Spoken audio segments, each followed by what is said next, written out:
ಶಿವರಾಜ್ ಕುಮಾರ್ ಅವರ ಜ್ಯೇಷ್ಠ ಪುತ್ರಿ ನಿರುಪಮಾ ಅವರ ಮದುವೆ ಆಗಸ್ಟ್ 31ರಂದು ಬೆಂಗಳೂರಿನ ಅರಮನೆ ಮೈದಾನದ ತ್ರಿಪುರ ವಾಸನೆಯಲ್ಲಿ ಬಹಳ ವೈಭವದಿಂದ ಜರುಗಿತ್ತು ಎಂದು ನಿಮಗೆಲ್ಲ ತಿಳಿದೇ ಇದೆ. ಇಷ್ಟೊಂದು ಅದ್ದೂರಿಯಾಗಿ ನೆರವೇರಿದ ಡಾಕ್ಟರ್ ನಿರುಪಮಾ ಹಾಗೂ ಡಾಕ್ಟರ್ ದಿಲೀಪ್ ಮದುವೆಯಲ್ಲಿ ಇಡೀ ಚಿತ್ರರಂಗದ ಗಣ್ಯರು ಸೇರಿದಂತೆ ರಾಜಕೀಯ ನಾಯಕರುಗಳು ಕೂಡ ಹಾಜರಿದ್ದು ನೂತನ ವಧುವರರಿಗೆ ಆಶೀರ್ವದಿಸಿದ್ದರು. ಈಗ ವಿಷಯ ಏನಪ್ಪಾ ಅಂದ್ರೆ, ಆಮಂತ್ರಣ ಪತ್ರಿಕೆ ಕೊಟ್ಟವರಲ್ಲಿ ಕೆಲವರು ಬಂದಿದ್ದರು, ಕೆಲವರು ಬಂದಿರಲಿಲ್ಲ.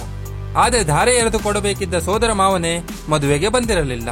ಹೌದು, ಮದುಮಗಳು ನಿರುಪಮಾ ಅವರ ಸೋದರ ಮಾವನಾದ ಕುಮಾರ್ ಬಂಗಾರಪ್ಪನವರಿಗೆ ಈ ಅದ್ದೂರಿ ಮದುವೆಗೆ ಆಹ್ವಾನವಿರಲಿಲ್ಲವಂತೆ. ಈ ಬಗ್ಗೆ ಪ್ರತಿಕ್ರಿಯಿಸಿದ ಗೀತಾ ಶಿವರಾಜ್ ಕುಮಾರ್ ಅವರ ಸೋದರ ಕುಮಾರ್ ಬಂಗಾರಪ್ಪ, ನನಗೆ ಸೋದರ ಸೊಸೆಯ ಮದುವೆಯ ಆಮಂತ್ರಣ ಪತ್ರಿಕೆ ನೀಡಲಿಲ್ಲ, ಆದರೆ ಆಮಂತ್ರಣ ಪತ್ರಿಕೆ ನೀಡಲಾಗಿದೆ ಎಂದು ಹೇಳಿರುವ ಮಾಹಿತಿ ನಿಜವಲ್ಲ ಎಂದು ನುಡಿದಿದ್ದಾರೆ.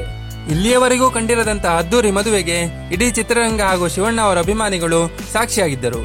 ಆದರೆ ವಿಷಾದದ ಸಂಗತಿ ಏನಪ್ಪಾ ಅಂದ್ರೆ, ಮದುವೆಗೆ ಆಗಮಿಸಬೇಕಿದ್ದ ಸೋದರ ಮಾವನೇ ಆಗಮಿಸದೇ ಇದ್ದಿದ್ದರಿಂದ ಮದುವೆಯ ಸಂಭ್ರಮದಲ್ಲಿ ಕುಮಾರ್ ಬಂಗಾರಪ್ಪರವರ ಗೈರು ಹಾಜರಿ ಎದ್ದು ಕಾಣುತ್ತಿತ್ತು.